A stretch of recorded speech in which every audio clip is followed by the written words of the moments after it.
आध्यात्मिक संस्कार।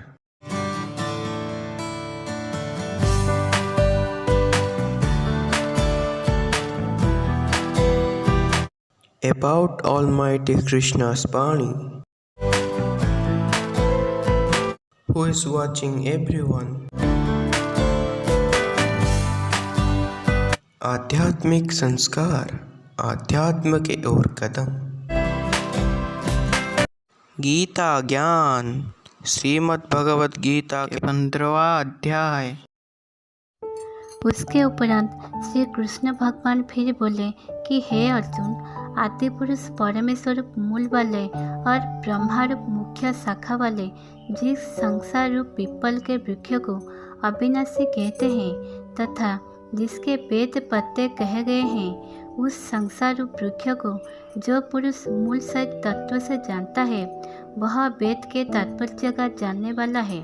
हे अर्जुन, उस संसार वृक्ष की तीनों गुण रूप जल के द्वारा बढ़ी हुई एवं विषय भोग रूप कूपने वाली देव,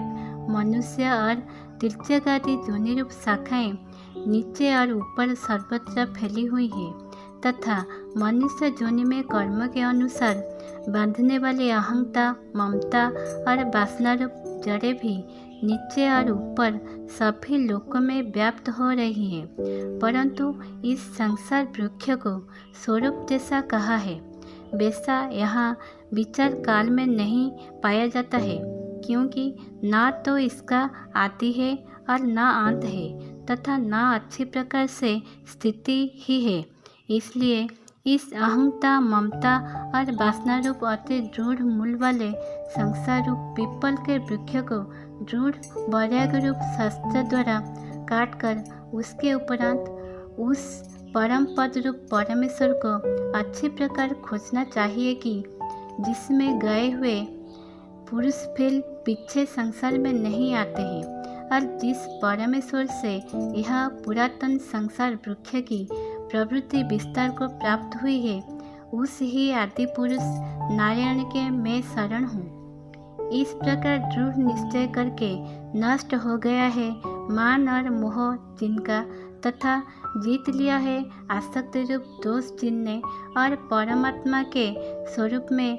है निरंतर स्थिति जिनकी तथा अच्छी प्रकार से नष्ट हो गई है कामना जिनकी, इससे वे सुख दुख नामक द्वंद्व से विमुक्त हुए ज्ञानीजन उस अविनाशी परम पद को प्राप्त होते हैं। उस स्वयं प्रकाशमय परम पद को न सूर्य प्रकाशित कर सकता है, न चंद्रमा और न अग्नि ही प्रकाशित कर सकता है तथा जिस परम पद को प्राप्त होकर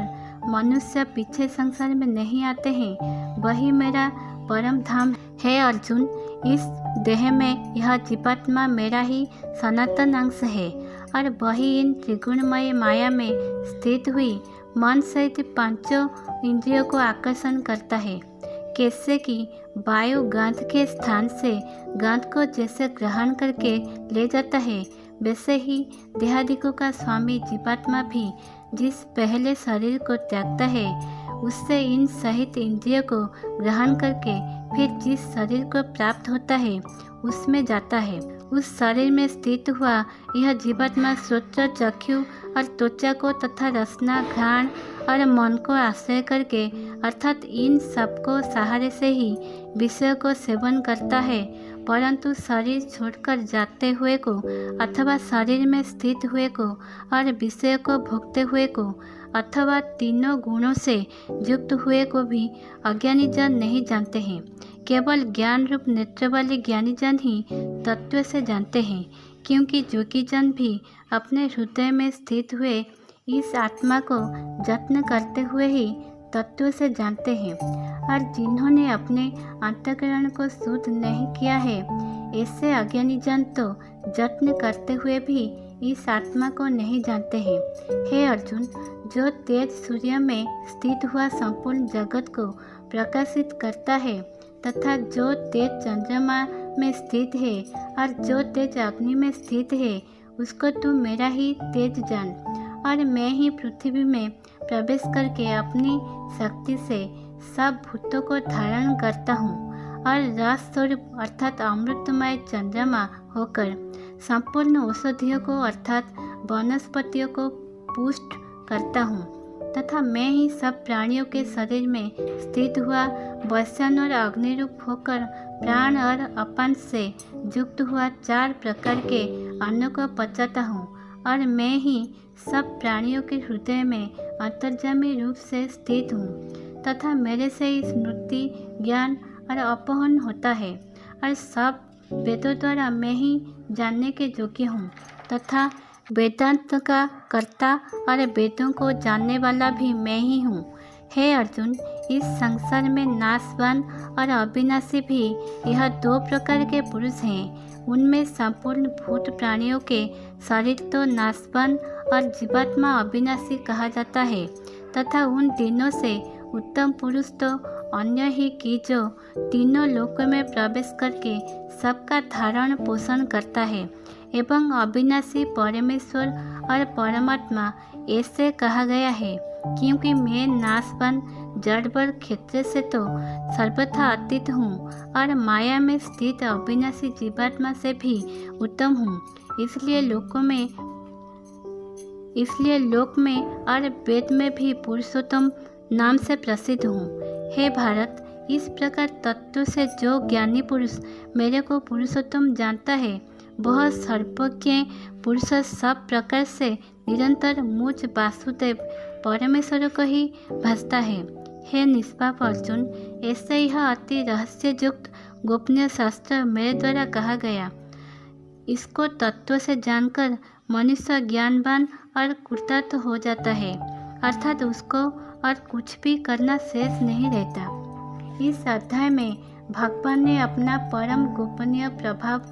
भली प्रकार से कहा है। जो मनुष्य उक्त प्रकार से भगवान को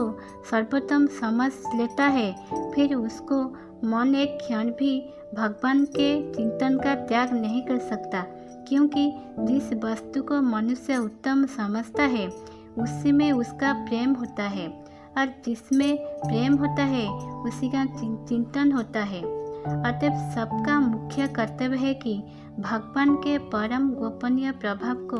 भली प्रकार समझने के लिए नाशवान क्षणभंडुर संसार की आसक्ति का सर्वदा त्याग करके एवं परमात्मा के शरण होकर भजन और सत्संग की ही विशेष चेष्टा करें। ऐसे ही नए नए आध्यात्मिक विषय वस्तु के बारे में जानने के लिए और हमारे साथ जुड़े रहने के लिए सब्सक्राइब कीजिए हमारे चैनल आध्यात्मिक संस्कार को। यह वीडियो अगर अच्छा लगा है तो लाइक कीजिए इस वीडियो को और इस वीडियो से आपको क्या सीखने को मिला ये कमेंट में ज़रूर बताएं।